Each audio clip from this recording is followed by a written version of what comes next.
Hi hello ಎಲ್ಲರಿಗೂ ನಮಸ್ಕಾರ.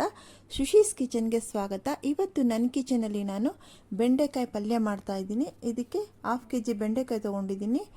ಇದನ್ನು ಚೆನ್ನಾಗಿ ನೀರಲ್ಲಿ ತೊಳೆದ್ಬಿಟ್ಟು ಒಂದು ಬಟ್ಟೆನಲ್ಲಿ ಒರೆಸ್ಬಿಟ್ಟು ಚಿಕ್ಕ ಚಿಕ್ಕದಾಗಿ ಕಟ್ ಮಾಡಿ ಇಟ್ಕೊಂಡಿದ್ದೀನಿ. ಮತ್ತು ಒಂದು ಟೊಮೆಟೊ ಕೂಡ ನಾನು ಕಟ್ ಮಾಡಿ ಇಟ್ಕೊಂಡಿದ್ದೀನಿ. ಫಸ್ಟ್ ಏನು ಮಾಡ್ತೀನಿ, ನನ್ನ ಫೇವ್ರೆಟ್ ಪಾತ್ರೆ ಇದು ಪಿಜನ್ ಬ್ರ್ಯಾಂಡ್ದು ಬಿರಿಯಾನಿ ಪಾಟ್ ಅಂತ, ಒಂದು 9 ಲೀಟರ್ ಅನ್ಕೊತೀನಿ. ಇದನ್ನು ನಾನು 10 years ಆಯಿತು ನಾನು ಈ ಪಾತ್ರೆನ ಪರ್ಚೇಸ್ ಮಾಡಿ. ನೋಡಿ ಎಷ್ಟು ಚೆನ್ನಾಗಿ ಇಟ್ಕೊಂಡಿದ್ದೀನಿ ಅಂತ. ಇವಾಗ ಇದಕ್ಕೆ ಸ್ವಲ್ಪ ಆಯಿಲ್ ಹಾಕ್ಬಿಟ್ಟು ಸ್ವಲ್ಪ ಕಾಯೋದಕ್ಕೆ ವೆಯ್ಟ್ ಮಾಡ್ತಾಯಿದ್ದೀನಿ. ಫಸ್ಟು ನಾನು ಬೆಂಡೆಕಾಯಿನ ಫ್ರೈ ಮಾಡ್ಕೊಂಡ್ಬಿಡ್ತೀನಿ ಸಪ್ರೇಟಾಗಿ. ಅದರಲ್ಲಿ ಸ್ವಲ್ಪ ಲೋಳೆ ಥರ ಇರುತ್ತೆ. ಅದು ತುಂಬ ಜನ ಅದನ್ನು ಚೆನ್ನಾಗಿ ಫ್ರೈ ಮಾಡಲ್ಲ. ಅದರಿಂದ ಬೆಂಡೆಕಾಯಿ ಪಲ್ಯನೇ ತಿನ್ನೋಕ್ಕೆ ಸ್ವಲ್ಪ ಜನ ಇದು ಮಾಡ್ಕೊತಾರೆ. ಇದರಿಂದ ನಾನು ಬೆಂಡೆಕಾಯಿನ ನಮ್ಮ ಮನೆಯಲ್ಲಿ ಚೆನ್ನಾಗಿ ಫ್ರೈ ಮಾಡ್ತೀನಿ. ಫಸ್ಟು ಅಂಟು ಇರಲೇಬಾರ್ದು. ಆ ಥರ ಅಂಟು ಒಳ್ಳೆಯದು, ಬಾಡಿಗೆ ಹೆಲ್ತಿಗೆ ಒಳ್ಳೆಯದು. ಆದರೆ ಅದು ಒಳಗಡೆ ಇರಬೇಕು, ಆಚೆ ಕಡೆ ಇದ್ದರೆ ಅದು ತಿನ್ನುವಾಗ ಒಂಥರ ಇದಾಗುತ್ತೆ. ನೋಡಿ, ಬೆಂಡೆಕಾಯಿನ ಅದರಲ್ಲಿ ಸೇರಿಸ್ಕೊಂಡು ಫ್ರೈ ಮಾಡ್ಕೊತೀನಿ. ಫಸ್ಟ್ ಇದನ್ನು ಫ್ರೈ ಮಾಡ್ಕೊತೀನಿ. ಬೆಂಡೆಕಾಯಿ ತಿಂದರೆ ತುಂಬ ಮಕ್ಕಳೆಲ್ಲ ಬುದ್ಧಿವಂತರಾಗ್ತಾರೆ ಅಂತ ಹೇಳ್ತಾರೆ, ಬೆಂಡೆಕಾಯಿ ಜಾಸ್ತಿ ಯೂಸ್ ಮಾಡಿ ಅಂತ. ನೋಡಿ, ಚೆನ್ನಾಗಿ ಫ್ರೈ ಮಾಡ್ತಾಯಿದ್ದೀನಿ. ಹಾಗೆ ನಿಧಾನವಾಗಿ ಫ್ರೈ ಮಾಡ್ಕೋಬೇಕು, ಹೈಯಲ್ಲೂ ಇಡಬೇಕು. ಹಂಗೆ ಸ್ವಲ್ಪ ಮೀಡಿಯಮ್ಮು ಮಾಡಿಕೊಂಡು ಹಾಗೆ ತಿರ್ಸ್ಕೊತಾ ಫ್ರೈ ಮಾಡ್ಕೋಬೇಕು. ನೋಡಿ, ಸ್ವಲ್ಪ ಕೂಡ ಸ್ವಲ್ಪನೇ ಆ ಲೋಳೆ ಎಲ್ಲ ಕಮ್ಮಿ ಆಗ್ತಾ ಬರುತ್ತೆ. ಹಂಗೆ ಸ್ವಲ್ಪ ಸಾಲ್ಟನ್ನು ಸೇರಿಸ್ಕೊತೀನಿ. ಒಂದೊಂದು ಬೆಂಡೆಕಾಯಿನಲ್ಲಿ ತುಂಬ ಇರುತ್ತೆ ಅಪ್ಪ, ಅದನ್ನು ಫ್ರೈ ಮಾಡೋಷ್ಟರಲ್ಲೇ ಸ್ವಲ್ಪ ಕಷ್ಟ ಆಗುತ್ತೆ. ನೋಡಿ, ಇವಾಗ ಸ್ವಲ್ಪ ಟರ್ಮರಿಕ್ ಸೇರಿಸ್ಕೊತೀನಿ. ಮತ್ತು ಇದಕ್ಕೊಂದು ಟಿಪ್ಸ್ ಹೇಳ್ತೀನಿ. ಬೆಂಡೆಕಾಯಿನ ನೀವು ಫಸ್ಟೇ 1 hour ಬಿಫೋರಿನೇ ಕಟ್ ಮಾಡಿ ಇಟ್ಬಿಟ್ರೆ ಸ್ವಲ್ಪ ಅದು ಈಗ ನೀವು ಫ್ರೈ ಮಾಡುವಾಗ ಆ ಥರ ಅಂಟು ಬರೋದು ತುಂಬ ಕಮ್ಮಿ ಇರುತ್ತೆ. ನಾನು ನೋಡಿದ್ದೀನಿ, ಟ್ರೈ ಮಾಡಿ ನೋಡಿದ್ದೀನಿ. ಇವತ್ತು ನನಗೆ ಟೈಮ್ ಇಲ್ಲ, ಜಸ್ಟ್ ಕಟ್ ಮಾಡ್ತಾಯಿದ್ದೀನಿ. ನೋಡಿ, ಚೆನ್ನಾಗಿ ಫ್ರೈ ಆಗ್ತಾಯಿದೆ, ಅಂಟೆಲ್ಲ ಏನು ಅಷ್ಟಿಲ್ಲ. ನೋಡಿ, ಫ್ರೈ ಮಾಡಿ ಇಟ್ಕೊಂಡು ಆಮೇಲೆ ಇದಕ್ಕೆ ಪ್ರಾಸೆಸ್ ತೋರಿಸ್ತೀನಿ. ಇದಕ್ಕೆ ಒಂದು 2 ಆನಿಯನ್ ಕಟ್ ಮಾಡಿ ಇಟ್ಕೊಂಡಿದ್ದೀನಿ. ಒಂದು ಗೆಡ್ಡೆ ಬೆಳ್ಳುಳ್ಳಿನ ಬಿಡಿಸ್ಕೊಂಡು ಲೆಂತಾಗಿ ಕಟ್ ಮಾಡಿ ಇಟ್ಕೊಂಡಿದ್ದೀನಿ. ಅದನ್ನು ಜಜ್ಜಾದರೂ ಹಾಕ್ಬೋದು, ಇಲ್ಲ ಹಾಗೆ ಆದರೂ ಹಾಕ್ಬೋದು. ಕರಿಬೇವಿನ ಸೊಪ್ಪು, ಕೊತ್ತಂಬರಿ ಸೊಪ್ಪು, 1 ಟೊಮೆಟೊ, ಇಷ್ಟೇ ಇದಕ್ಕೆ ಹಾಕೋದು. ಸ್ವಲ್ಪ ಸಾಂಬಾರು ಪೌಡ್ರ್ ಹಾಕಬೇಕು, ತೋರಿಸ್ತೀನಿ ಆಯಿತಾ. ನೋಡಿ, ಫ್ರೈ ಆಗ್ತಾಯಿದೆ ಬೆಂಡೆಕಾಯಿ ಚೆನ್ನಾಗಿ. ನೋಡಿ ಎಷ್ಟು ಚೆನ್ನಾಗಿ ಫ್ರೈ ಆಗಿದೆ. ನೋಡಿ, ಇವಾಗ ಅದನ್ನ ಟ್ರಾನ್ಸ್ಫರ್ ಮಾಡ್ಕೊಂಡ್ಬಿಟ್ಟೆ. ಇನ್ನೊಂಚೂರು ಆಯಿಲ್ ಹಾಕ್ಬಿಟ್ಟು ಇವಾಗ ಸಾಸಿವೆ ಸೇರಿಸ್ಕೊತಾ ಇದ್ದೀನಿ. ನೋಡಿ, ಬಾಣಲಿನಲ್ಲಿ ಒಂಚೂರು ಅಂಟ್ಕೊಂಡಿಲ್ಲ. ನೋಡಿ, ಅದೇ ಬಾಣಲಿನೇ ನಾನು ತಿರ್ಗಾ ಎತ್ಕೊಂಡಿರೋದು, ಯೂಸ್ ಮಾಡ್ತಾ ಇರೋದು. ಬಿರಿಯಾನಿ ಪಾಟ್, ಇದಕ್ಕೆ ಹೆಸರು ಬಿರಿಯಾನಿ ಪಾಟ್ ಅಂತ. ಸ್ವಲ್ಪ ಅಗಲವಾಗಿರುತ್ತೆ. ನೋಡಿ, ಇವಾಗ ಆಯಿಲ್ನ ಚೆನ್ನಾಗಿ ಕಾಯ್ದ ಮೇಲೆ, ಸಾಸಿವೆ ಸಿಡಿದ ಮೇಲೆ ನಾನಿವಾಗ ಆನಿಯನ್ ಸೇರಿಸ್ಕೊತೀನಿ. ಇದಕ್ಕೆ ಕಡಲೆಬೇಳೆ ಆ ಥರ ಏನೂ ಬೇಕಾಗಿಲ್ಲ. ಸ್ವಲ್ಪ ಬೆಳ್ಳುಳ್ಳಿ ಸ್ವಲ್ಪ ಜಾಸ್ತಿ ಹಾಕ್ಕೊಂಡ್ರೆ ಟೇಸ್ಟಿಯಾಗಿರುತ್ತೆ ಬೆಂಡೆಕಾಯಿ ಪಲ್ಯ. ನೋಡಿ, ಇದನ್ನ ಸ್ವಲ್ಪ ಫ್ರೈ ಮಾಡ್ಕೊತೀನಿ. ಫ್ರೈ ಮಾಡಿಕೊಂಡು ಹಾಗೆ ಆನಿಯನನ್ನು ಸೇರಿಸ್ಕೊತೀನಿ. 2 ಆನಿಯನ್ ಕಟ್ ಮಾಡ್ಕೊಂಡಿದ್ದೀನಿ, ಕರಿಬೇವಿನ ಸೊಪ್ಪು ಎಲ್ಲ ಸೇರಿಸ್ಕೊಂಡು ಸ್ವಲ್ಪ ಚೆನ್ನಾಗಿ ಫ್ರೈ ಮಾಡ್ತೀನಿ.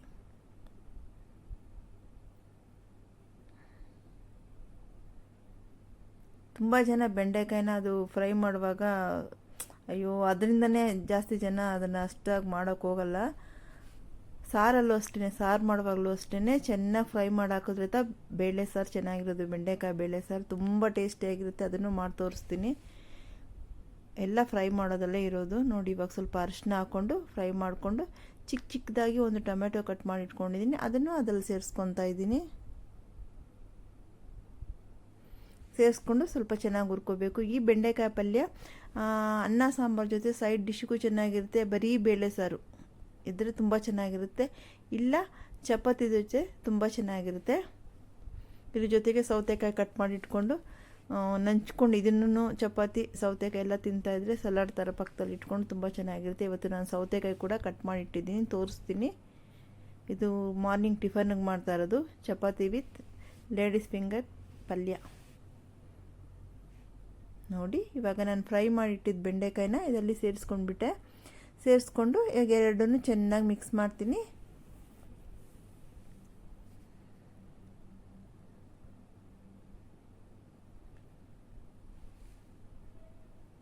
ನೋಡಿ, ಸ್ವಲ್ಪ ಹೊತ್ತು ಹಾಗೇ ಬಿಡ್ತೀನಿ.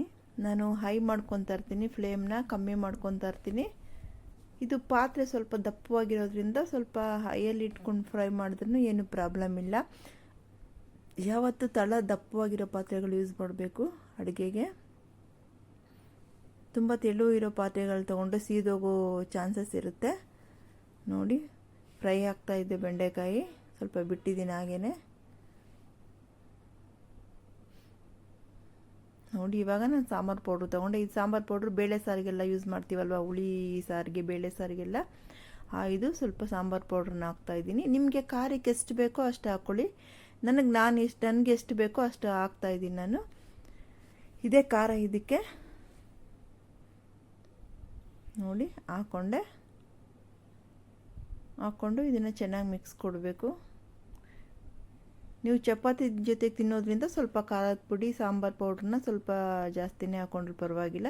ನೀವು ಸಪ್ರೇಟು ಸಪ್ಪೆ ಥರ ತಿನ್ನುವಾಗ, ಪಲ್ಯ ನೆಂಚ್ಕೊಂಡು ತಿನ್ನುವಾಗ ಪಲ್ಯಕ್ಕೆ ಸ್ವಲ್ಪ ಕಮ್ಮಿಯಾಗೇ ಸಾಂಬಾರು ಪೌಡ್ರ್ ಹಾಕ್ಕೊಳ್ಳಿ. ಇವಾಗ ಸಾಲ್ಟ್ ಸೇರಿಸ್ತಾ ಇದ್ದೀನಿ. ಸಾಲ್ಟ್ ಕಮ್ಮಿನೇ ಯೂಸ್ ಮಾಡ್ಕೊಳ್ಳಿ, ಜಾಸ್ತಿ ಆದರೆ ಕಷ್ಟ.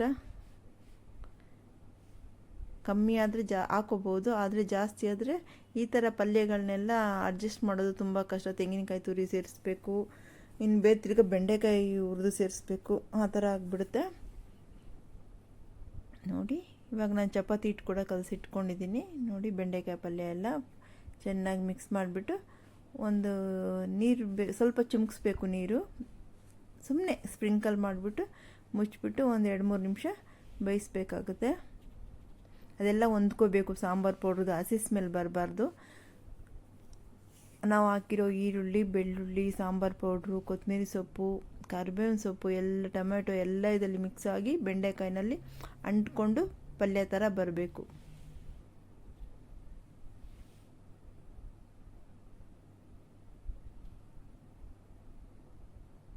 ನೋಡಿ ಎಲ್ಲ ಮಿಕ್ಸ್ ಆಗಿ ಒಂದಾಗಿ ಚೆನ್ನಾಗಿ ಬಂದಿದೆ. ಇವಾಗ ನಾನು ಕೊತ್ತಂಬರಿ ಸೊಪ್ಪನ್ನ ಇದಕ್ಕೆ ಆ್ಯಡ್ ಮಾಡ್ತೀನಿ. ತುಂಬ ಜನ ಬಂದು ತೆಂಗಿನಕಾಯಿ ತುರಿ ಕೂಡ ಇದಕ್ಕೆ ಆ್ಯಡ್ ಮಾಡ್ತಾರೆ. ಇದ್ದರೆ ಸೇರಿಸ್ಕೊಳ್ಳಿ, ಇಲ್ಲಾಂದರೆ ಬೇಕಾಗಿಲ್ಲ, ನಾಟ್ ನೆಸೆಸರಿ.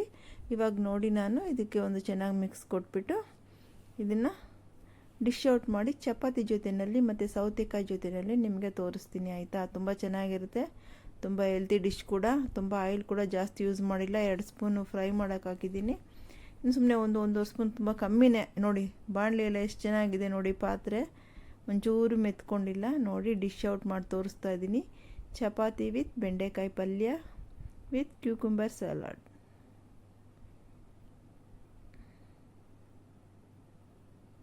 ನೋಡಿ ನೀವು ಮಾಡಿ ಟೇಸ್ಟ್ ಹೇಗಿತ್ತು ಅಂತ ನನಗೆ ತಿಳಿಸಿ.